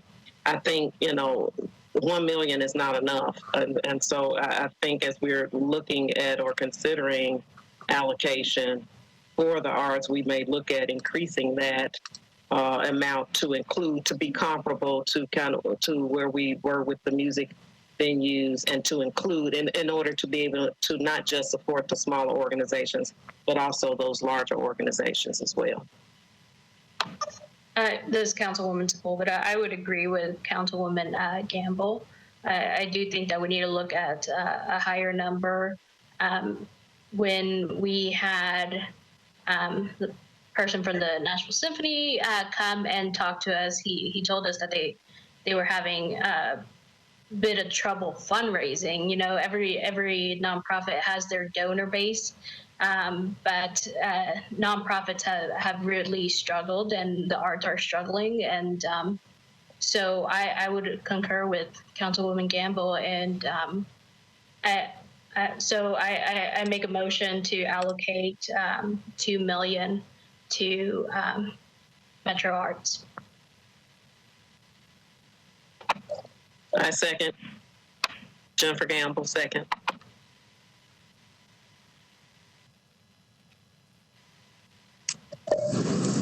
So we have a motion. Is there any other conversation or questions? I think one of the things I would encourage the committee to make sure as we move forward, if we're talking about doing something like we did with the music venues, we probably want to put the same criteria then. If we're talking about 2 months of operating expenses with the $100,000 cap, does it include payroll? Because we excluded payroll from the music venues. So if we want to use all of that same criteria, we could lift, in fact, if I'm handy enough, I could pull that up and read that. I can read that criteria, and if that's what we want to include,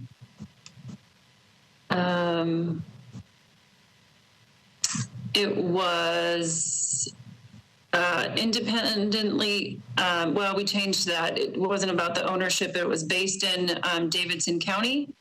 Now, we had a definition for live music venue, which was about the 50% of revenue coming from ticket sales, admissions, concert tickets. We talked about the $5 million cap, and that was for the 12 months of operations ended February 29th, 2020. We probably don't have violations. We did talk about violations of the health codes. And then it was for operations excluding payroll. I'm looking at the rest of this. Yes.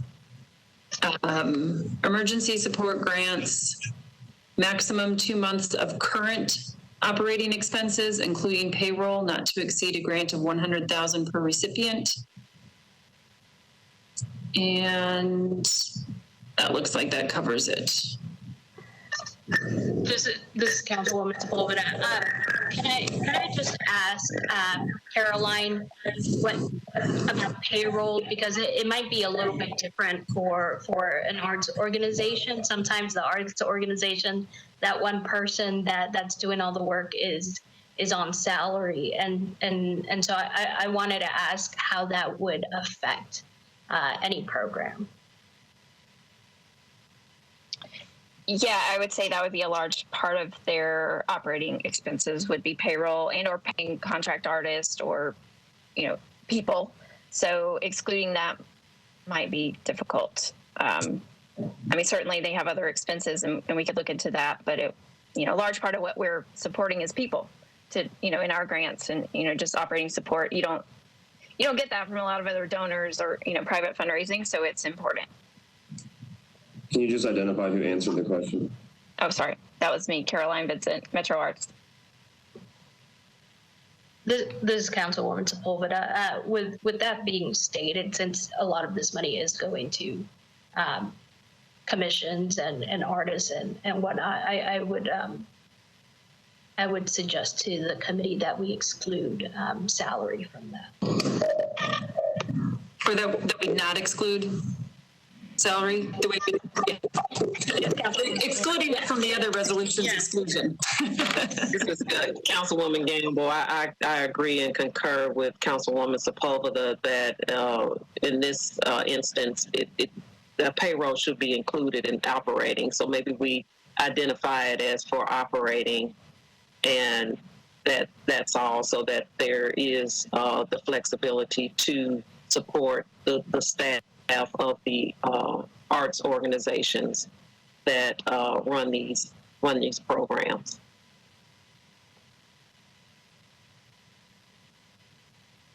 This is Sarah Finley. I would just like to say I support this motion just because I think we need to make an allocation to the arts, which I think is such a critical part of Nashville.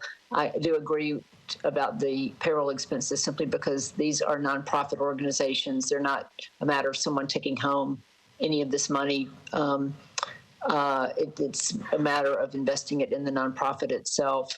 I also feel like that nonprofits in the arts community have sort of had a double whammy that even businesses in some cases have not had as we phased our reopening, in the sense that they can't have live performances or congregations of people that are feasible economically. Plus, their fundraising events have been canceled or suspended, even though a lot have been very creative with virtual type events. They're not quite the same. And because of the economic uncertainty, donations have, at least for certainly smaller organizations, have declined. And I think it's true for larger ones. So I guess I think those restrictions make sense. I guess I'm still a little bit uncertain, Caroline, as to why some arts organizations are on, quote, the list and some are not, and whether or not we need to open it up, or whether or not this actually is the universe of organizations that we should have these monies, available for.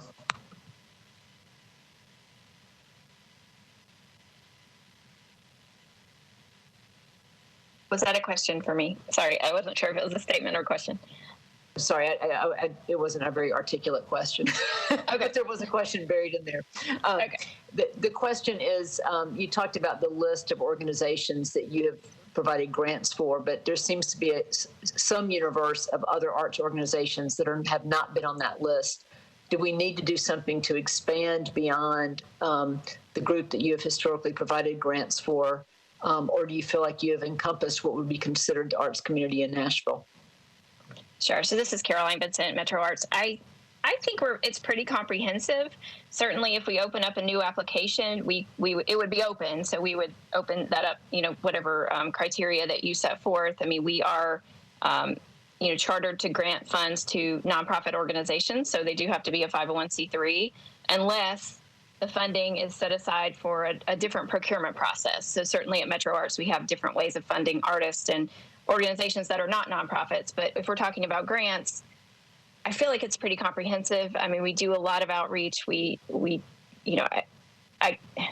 can't say for sure there might be a handful of organizations we're not currently funding in the nonprofit space, but I don't think it's many. So, but again, if we opened up an application, we would do our due diligence to make sure that it was spread far and wide and people know it's out there. And, if new organizations come into the pool, that's great. I mean, we can certainly add them, but knowing our process, I feel like it's a fairly comprehensive list.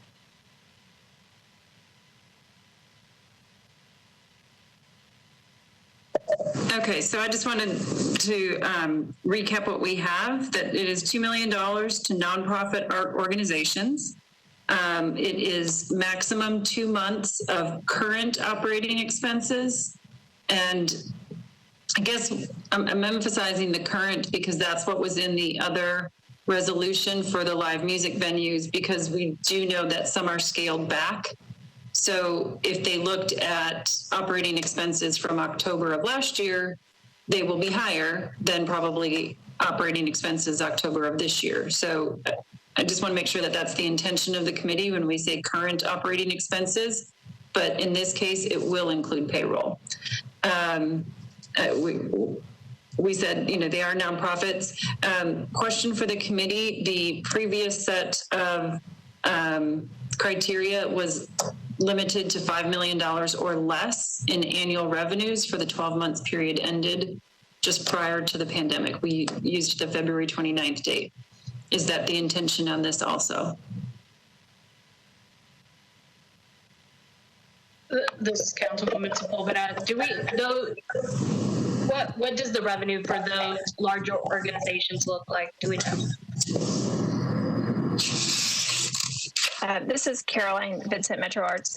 So I don't have that, their operating expenses in front of me, but in our categorization, the basic operating support one over $5 million includes the National Museum of African American Music, Frist Art Museum, Country Music Foundation, Cheekwood, TPAC, the Symphony, and the Ballet.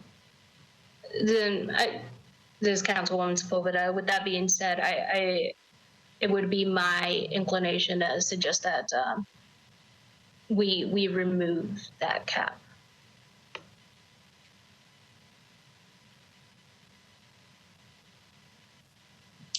Is there any other discussion on the cap? Agree that we don't want to exclude the nonprofit arts organizations that were mentioned, and since we don't know what the highest operating amount is, then I agree that we should just exclude the cap.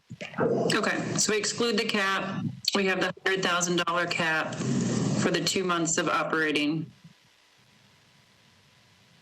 They are all Davidson County based. I think the last question, or the conversation item that is who is eligible. So is it the 52 that are currently funded, or are we going to open this up on the chance that there is a nonprofit or arts organization just isn't currently being funded by Metro Arts? So, Councilwoman Johnson-Campbell, I think it would be prudent to open it up to other organizations that may not be listed or receiving grants currently from the Metro Arts Commission. There are other arts or music arts or different arts organizations that I'm thinking of. I'm thinking of a music arts one right now. That may would like to qualify or apply for funding through this process. So I think it would be prudent to open it up for others. They may not be currently receiving grant funding, as long as they meet the other requirements that are outlined in the resolution. This is Councilor Johnson. I agree with that 100%. Ms. Vincent, could you give us a definition that you all use then, or criteria for defining a nonprofit arts organization? We use, just for context, when we did the live music venue, we defined it with the 50%, of revenue coming from ticket sales, concerts. It's helpful when you open it up that you then will probably get some that if you are the ones reviewing the applications, your board and commission, what is the criteria that they are looking for? It may be helpful to include that in the resolution. And this is Caroline Vincent. I can send you our grant guidelines as well, where this is all sort of outlined.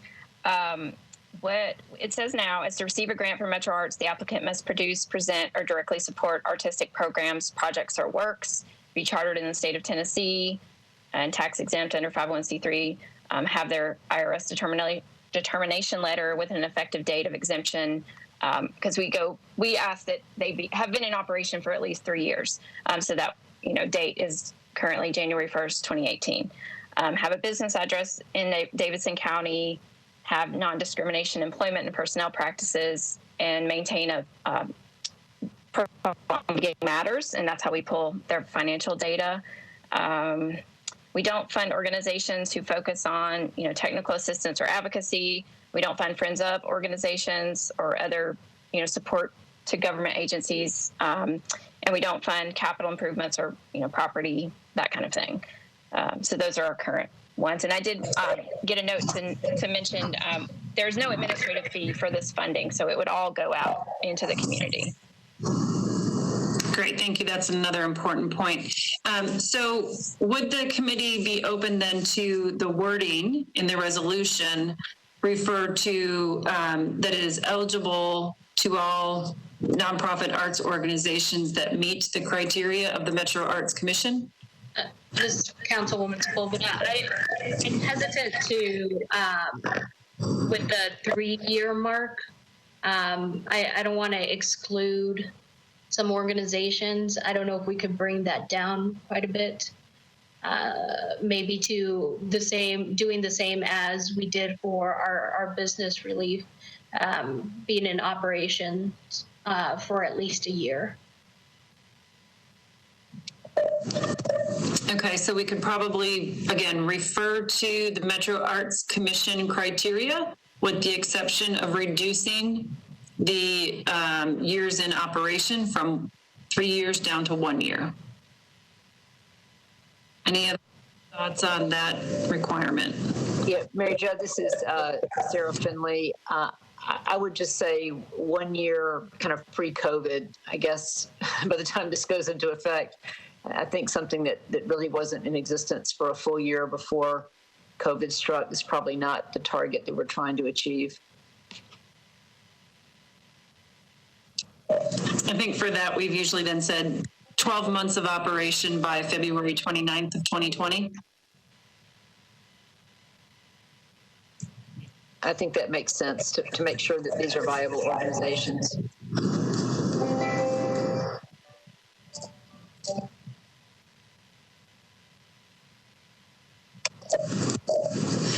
I guess just for clarification, Alex, is it okay for us in the resolution to refer to a set of criteria? Or do we have to list them all? I think the only issue that we were talking about last time was that it was based on conditional language. So if it's, in my opinion, if you list it, it doesn't hurt. But if you have something like expressly that you're incorporating in, I would err on the side of expressly listing it. And if there's time to get a more clear answer, I can, but I would err on the side of being as specific as possible. Okay, no, thank you for that. I don't think it's a problem. Caroline, if you wouldn't mind to actually, if you can email me or send a link or something, we'll make sure then that each of those specific pieces of criteria are incorporated. And we'll just change the one that says 3 years. We'll amend that to have the 12 months of operation prior to February 29th, 2020. And this is Councilwoman Gamble. Is it possible, since this resolution won't be going forward until the November 1st meeting in November, we'll be able to see a draft and make any other edits that we need to make prior to presenting the resolution? Is that correct?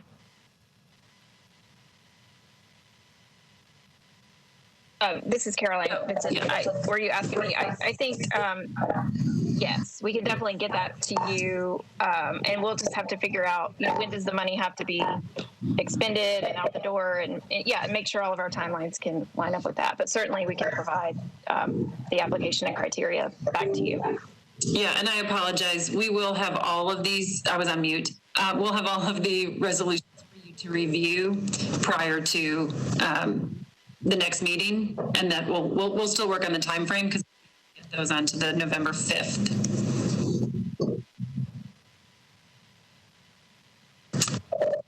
Is there any other discussion? Let me read specifically what we have and make sure before I take a vote. We have the motion for a $2 million grant to nonprofit arts organizations. It's properly seconded. The terms are 2 months of operating expenses, which may include payroll. There is a $100,000 cap. The criteria, I might not get everything that Ms. Vincent shared, but it is Davidson County. They do have to be serving. There's very specific about the artistic programming. It would be 12 months of operation for the period ended February 29th, 2020. It would be open to all that meet the criteria, not just the currently funded 52 organizations. There is not a cap in the revenue, so it would be open to all nonprofit arts organizations. And that is what I have. Have I missed anything to include? So everybody's clear? Okay, all right. So then I will ask, all in favor, say aye. Sarah Finley? Aye. Councilmember Gamble? Aye. Edward Henley? Still on mute. Aye. We got Sean. All right, we'll come back to Edward. Councilmember Johnston? Aye. Vonda McDaniel. Do we still have Vonda? Yeah, she's there.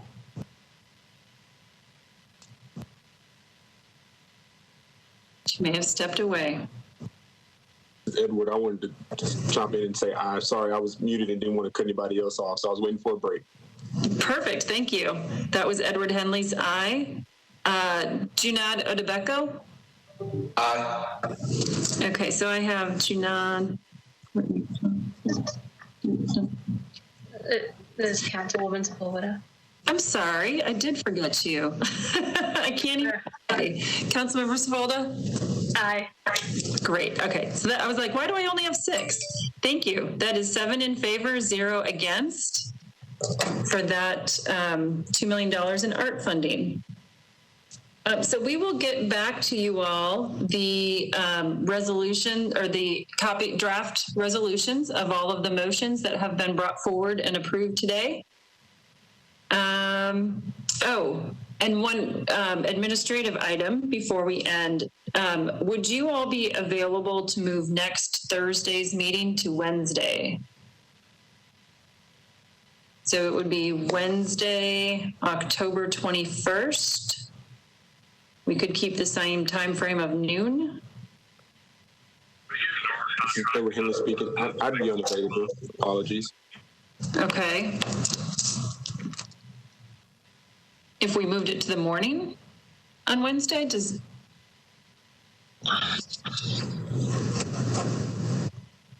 If that's a question for me, sorry. Still no. I have an all day meeting that's been booked.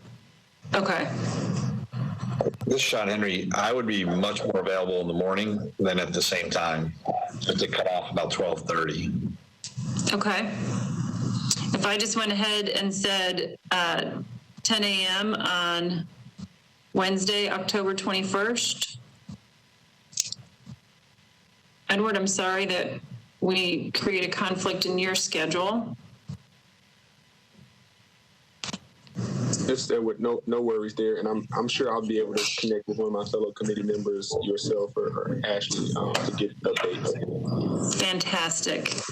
which what you said just reminded me, the one thing I was going to do at the beginning is that reminder, she's actually out west enjoying some time off before she starts her new position. So sadly, she has left us, and we have Diego Aguirre from the mayor's office, who is now joining us.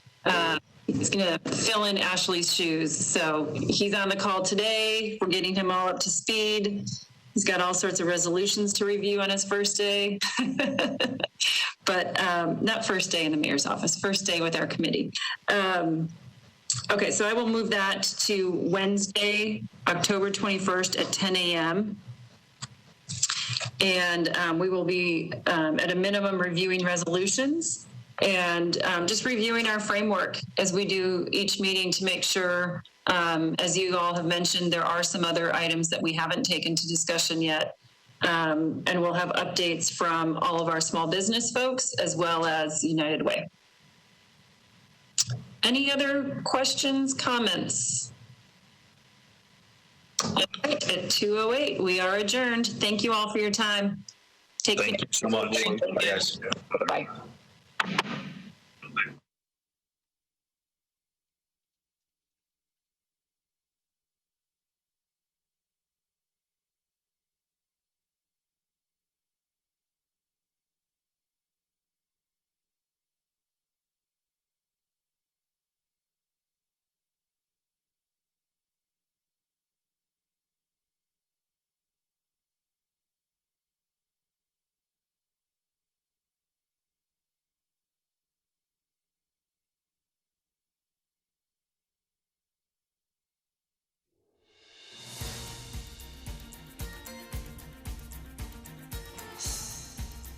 This has been a service of the Metro Nashville Network. If you would like to see this presentation again, or for more information about this and other programs, visit nashville.gov.